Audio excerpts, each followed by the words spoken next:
Hi, this is Thundy from Booredatwork.com, and today we'll be doing our full review of the Thunderbolt, HTC Thunderbolt on the Verizon network. And yeah, so the Thunderbolt is the first 4G LTE device on the Verizon network.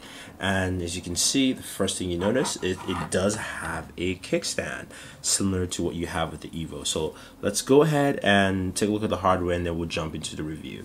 So you notice the Thunderbolt does have a kickstand, and behind the kickstand is actually the speaker for the device.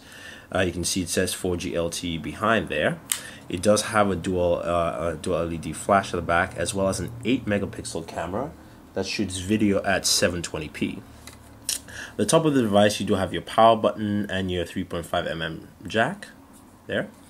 On the front of the device, you do have this lovely 4.3 inch touchscreen. Does have touch sensitive buttons at the bottom for your home menu, back, and search. This of course is your where your earpiece speaker is, and it does have a 1.3 megapixel camera for front-facing camera for video chat. So it's actually a very nice, good camera for video chat there. On the side of the device, you do have your micro SD slot. Now this is powered with a 1 GHz Snapdragon processor. Again, it's a 4G LTE device, and it can actually provide connectivity for up to 8 Wi-Fi enabled devices. So basically, it uses as a 4G hotspot for your other mobile devices, your laptops, and other things like that. Let's take a look at the battery, and of course the innards of the device. So just pull this up here. And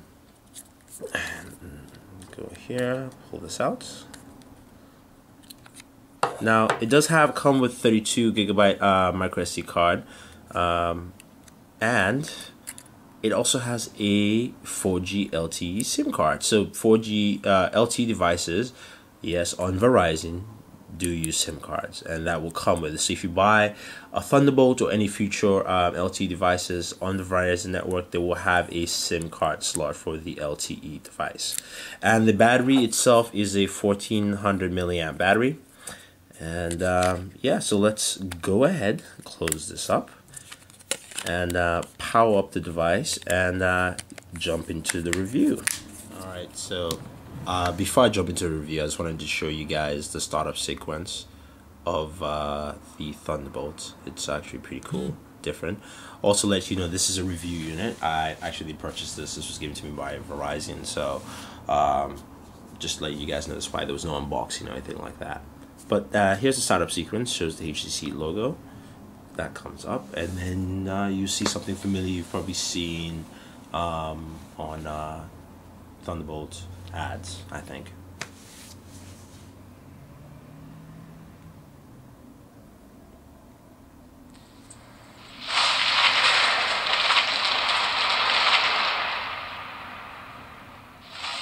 So yeah, that was pretty neat. But yeah, so let's jump right back into the review. So looking at the HTC Thunderbolt on Verizon, what it reminds you a lot of is the Evo, which actually is a good thing. And also the styling is a little bit trimmer than the Evo. Of course, there is no HDMI out on this device, and also some things like the micro SD port is on the side instead of below the device. Other thing also, of course, is the 4G LTE, which we'll get to, and I'll show you some speed tests as we go to that. But looking at the log page, it's you basically slide it down to unlock the screen. I'm at the speed test here. I'm just going to jump out of that. Now the home screen, it does have 7 home screens. This is running Sense UI, and is also running Android 2.2.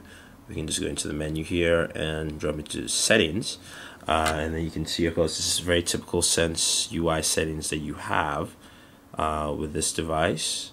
You can, of course, if you go to About Phone and we go to software information, you can see it's running Android 2.2.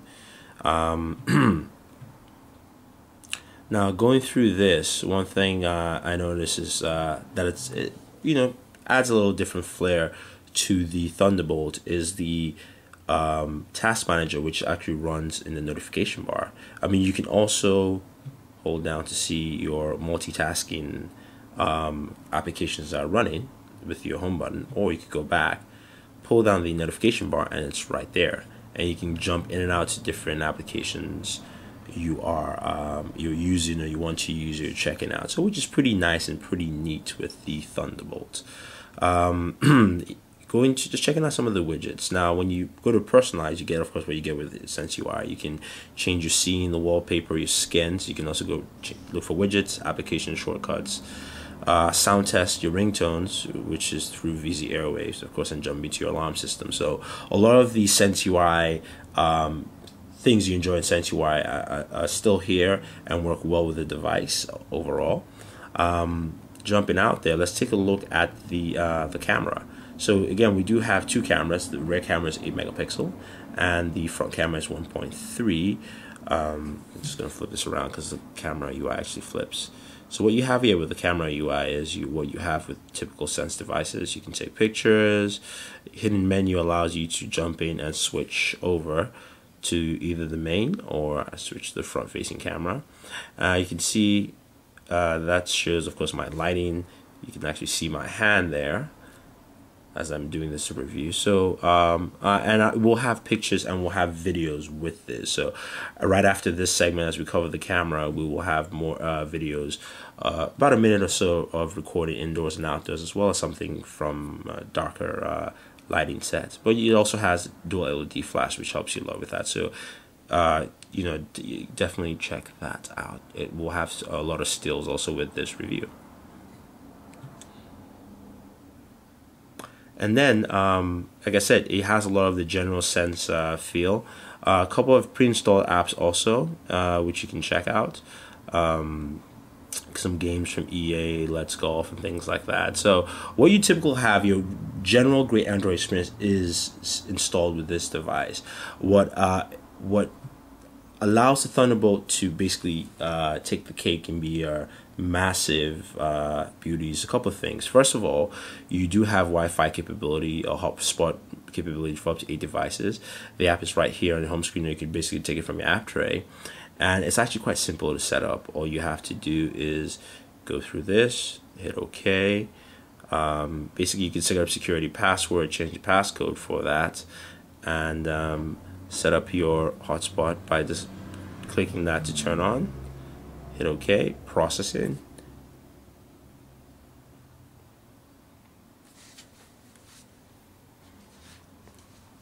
And there you have it. You have a wireless hotspot available. And of course, you can always change your password to whatever you like. So I have that available. I can easily jump in and look for that hotspot. So for instance, I'm going to try and connect with my G2.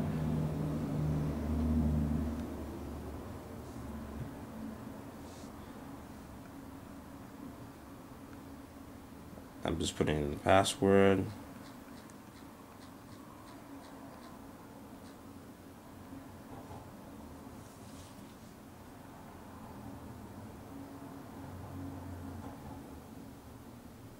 One connected user. If I scroll into it, it shows you have one connected user. I'm obtaining IP, so it might take a while for that to register in. So I'm connected here using my G2, and also it shows up, if you see on my G2 here, it says Verizon. I just disconnected that, but that's the Verizon Thunderbolt. So it does supply wireless connectivity for various devices. Now the second good thing and wonderful thing about the device is actually the download speeds and upload speeds. So I decided to download speed test to do a speed test of the device. I'm going to do 3 tests. Now this is not a scientific test, but this will give you a rough idea of how fast the Thunderbolt download speeds are.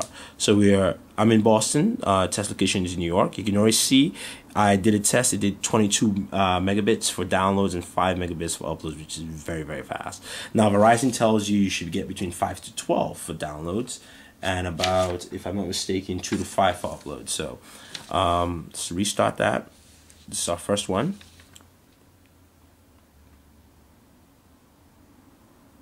So first sample, we're doing about 16 for downloads and 4 for uploads. Do it again, second one. That's 20 for downloads and about 4.8 for uploads, and of course the third one. So basically we just go with the average of all three. Ooh, that's definitely pushing over 20. 21.8 for uploads, for downloads, sorry. And uploads are 4.04, so it's 4 for uploads. You can see that is very, very fast. To give you a slight quick comparison here, I have my, just have that on the side, I have my G2. And I'm just going to jump in there and jump to the speed test also. Now, mind you, this is, again, it's not a scientific study. Now, T-Mobile says the G2 is 14 megabits per second, but I think the Boston area is still not up there yet, so these speeds are not true comparison, but just gives you an idea. So if I begin the speed test, I'm just going to do one quick test here for you. Location speed test is Boston, Mass. It kicked initially to 10. So I'm doing about 7 for downloads and about 2 for uploads. Yeah, so that is what that's just what a competition does differently, and you can see where Verizon sticks a lot of claim with its LTE. So that adds a lot to the device. Again, you get the rich Android experience you get from this. As for battery life, a lot of people be asking about the battery life. It's decent. It hasn't been too bad. With the device, wish it been better though. I would say with use, I've used the device for a bit, and I would say I've got maybe a full day's work, a working day, so about 8 hours work if I am not using 4G for a lot of downloads. If I do a lot of intensity, I get probably a half about that. So it's still the same issues you have with Android with battery life, but overall, if you're on Verizon network and you need a smartphone, I suggest this is the phone to pick. You have a 4G network on there, which is super fast. It has the whole rich Android experience. You have a lot of Android apps you can use. The front-facing camera is 1.3 megapixel, which is very nice for video chat. You have an 8 megapixel camera behind here, so that's also good. I do like the kickstand, and of course the speaker behind here, and also adds a lot to it. Overall, it's a very, very solid device, a very good first start for Verizon in their LTE transition and LTE market. And again, you have wireless hotspot for 8 devices, so basically you can use this as a hotspot for various devices out there. So yeah, if you guys have any questions about it, let us know. Don't forget to subscribe to all our pages. It's all Twitter, Facebook, as well as YouTube. It's all Bored at Work with 2 O's. So if you guys have any questions, any comments, let us know. Again, this is Thunder E from Booredatwork saying thank you. And yeah, always enjoy entertainment.